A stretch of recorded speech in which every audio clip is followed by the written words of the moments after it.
Mbugira ngo nizabandora atwara intama shaka. Ngiki ntangaye. Yahirwa we. Kodere zankonira. Barangije birikanye n'umugore wawe cyane kaze. Batane kunywa yo kanyawa.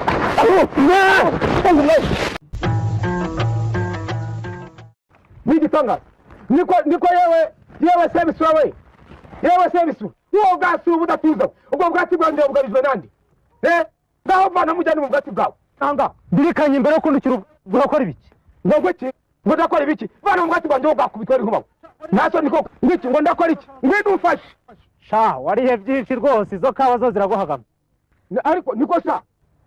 Yiko ari isamu y'abajuguri. Abarira mwaje mu muti. Nasoni. Ngwino ubwo ndikugereka hejuru. Abaturage bose baziye wamera uyu murimo. Niterani kawa. None zirazenguje gusarura. Sha ndaje tubonane. Ngwiki. Mbugira ngo nizabandora atwara intama sha. Ndaje rwose. Ndaje kugereka hejuru. Sha. Ndaje tubonane. Sha ntasoni mbirika. Soni ziki. Niba mudashaka amahane. Muterurize kawa. Muzikorere. Muzijyane wanjye. Niko bitaraba nabi. Ako niwageze ngo nzimurika indimbwa sha. Bitaraba nabi rwose. Singaze tuwaye habe. Naso. Yakora ku intama zamba. Ngiki sha. Ntangaye. Yahirwa we. Kodere zankonira. Barangije ni mu ntara ya Rwanda.